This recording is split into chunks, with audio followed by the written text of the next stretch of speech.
Hi everybody, it's Pokemon's 20th anniversary, so what better way to celebrate one of gaming's biggest franchises than to review one of its worst spin-offs? Pokemon Channel! Let's do this!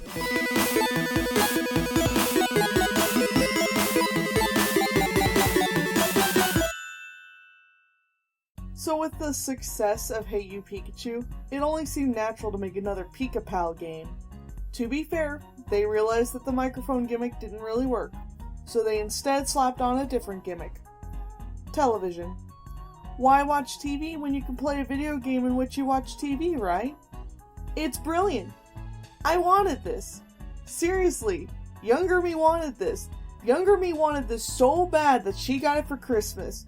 Younger me got my family to dish out $50 for this game. I'm so sorry. Thanks for the game, I guess. I've put it off long enough. Let's actually talk about the game. So, you're some person who's been selected to test out a new technology? Pokemon TV? And of course Professor Oak is overseeing this project. Dude's involved with anything that has nothing to do with actual Pokemon research. I mean, I guess he says he wants to research the effect TV has on humans and Pokemon, but that's kind of a stretch. Actually, now that I think about it, what specific field does Oak even study? Before you get a chance to make any choices, Professor Oak turns on the TV to part 1 of a short Pichu Brothers. Should I be surprised that they called it an anime? I don't know if I even knew what that word meant at the time. So this story takes place at whatever city the short from the third movie did, with Meowth planning something that'll make all his dreams come true. What, being at Giovanni's side? Anyways, cue music number. So this anime has narration, but this is supposed to be a mystery, so anything involving that is left up to the Pokemon's ability to communicate. As a kid, I found it charming and somewhat compelling. As an adult, I'm kind of getting annoyed of this. So after watching part 1 of the anime, Oak finally tells us how to operate the TV. It's pretty much what you'd expect, buttons. After turning off the TV, Oak continues to talk to you. How? I thought he was speaking through the TV. Maybe the dude's got telepathy, especially since he's always yelling in our minds to put our bikes away indoors. What else does he use this power for? Anyways, enough of that. Look, there's some Pokemon! Aw, snap! There's more than just Pikachu! Maybe we get to choose who our fellow Coach Potato is, and wait, never mind. They all left. All but Pikachu. Yay! Look, it's not that I hate you, man. I mean, heck, Raichu's one of my favorite Pokemon. Just don't tease me with the chance of having a different companion. Now, according to Oak, this Pikachu is really interested in television, so now we have to report on how the Pikachu likes TV.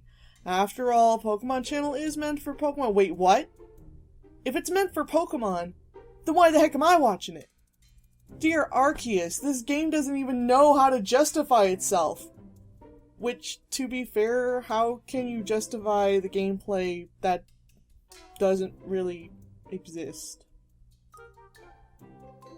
Let's just watch TV. Starting off, we have the news channels, with Psyduck as our main news anchor. Well, this isn't annoying.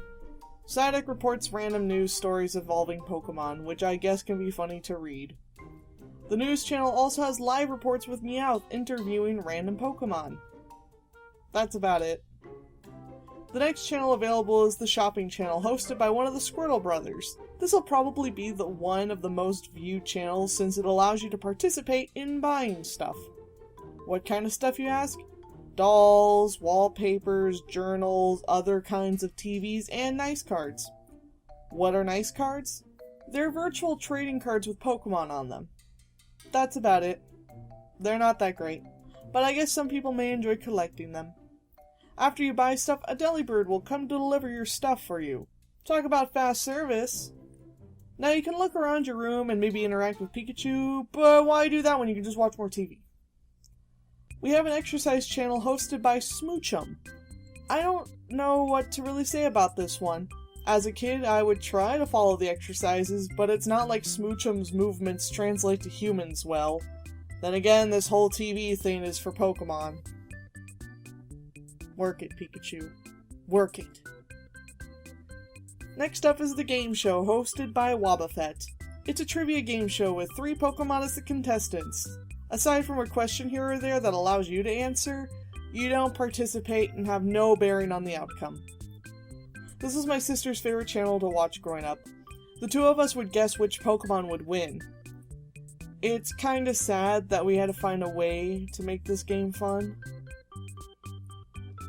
Eventually you can purchase a Smeargle doll that allows you to color any screenshot of the Pichu Brothers special. I guess it's fun. You frame it on your wall. Later on you'll get a different channel that will have a Smeargle critique your work. He likes to give out good reviews. Shame I can't do the same for him. His show sucks! Everything seems to be going well until...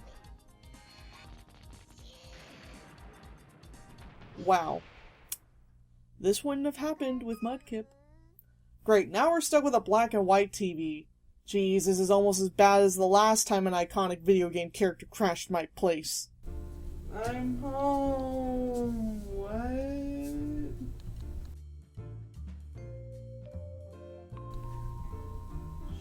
Shadow?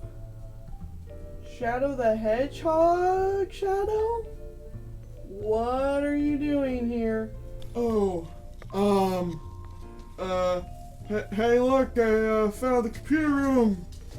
Oh no, I have amnesia again. Oh, woe is me. Shadow the Hedgehog.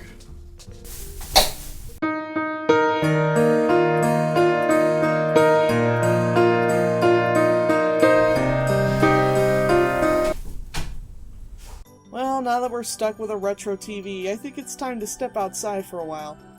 Yeah, there's actually more to this game than just TV. There's a total of 6 places you can go to. Your backyard, Springleaf Field, the front of your house, and eventually Viridian Forest, Cobalt Coast, and Mount Snowfall. Each of these places has little, I guess you can call them mini-games, but more likely cinematics, along with random Pokemon. Each Pokemon has a trivia question about themselves that you can answer. If you answer correctly, you'll get a nice card of them. So yeah, more nice cards. While these areas are kind of lame, I think the limitations work. Hey You Pikachu was too open and left most players feeling frustrated. In this game, you hardly have any influence. To be fair, getting Pikachu to do stuff is a lot easier with a finger pointer than your voice. Or whatever you had to do in, like, Pac-Man 2. Springleaf Field mainly gives the player a chance to play catch with Pikachu. Yay, virtual catch!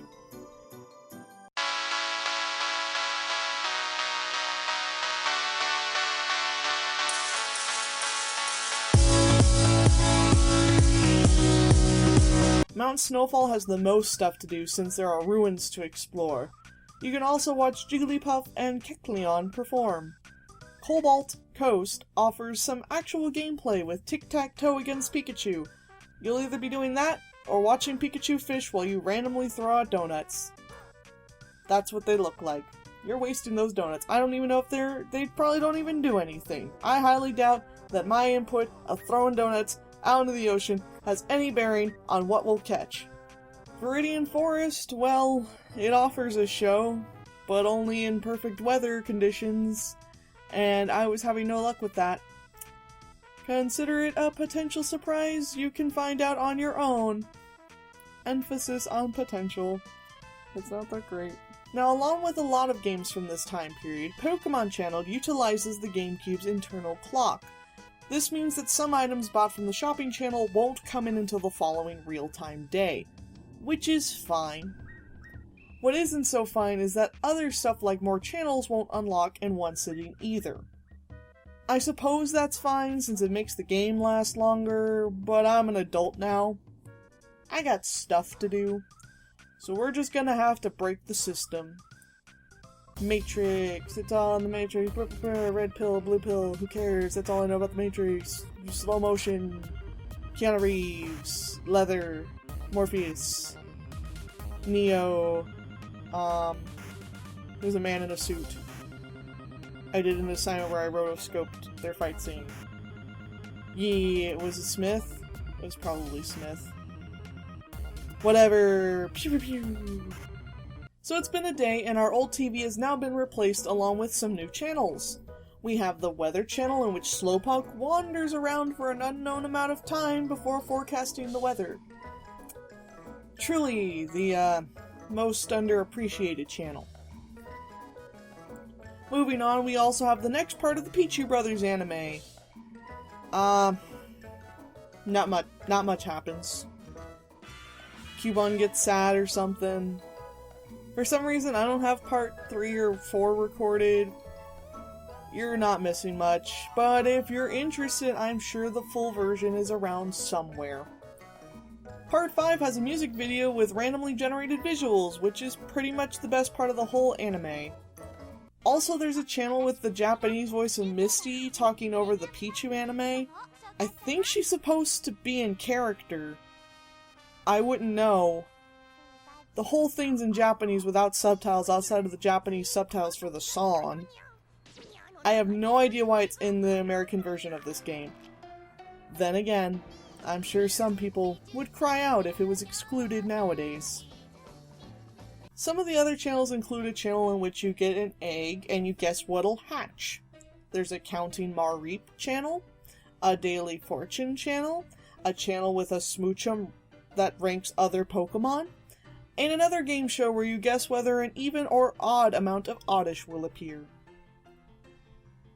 Yay! So much fun in this Pokemon world.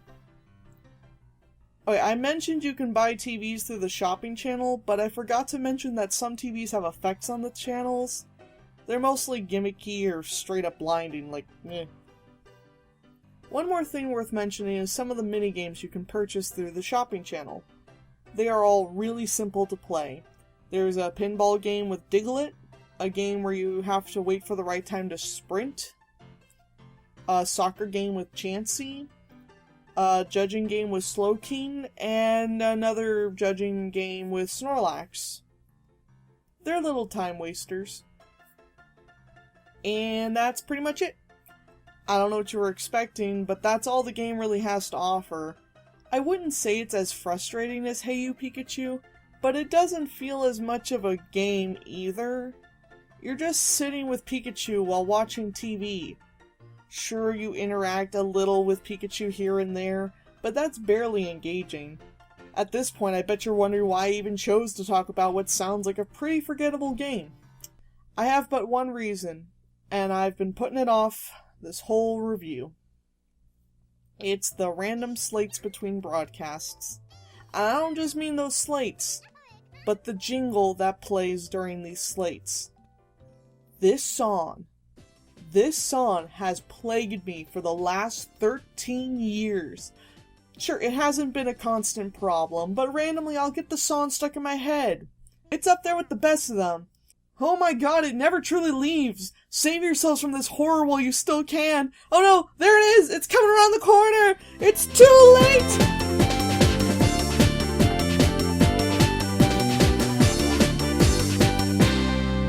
So yeah, Pokemon Channel. Don't bother hunting this one down. It barely qualifies as a game. If morbid curiosity strikes you, watch some footage online.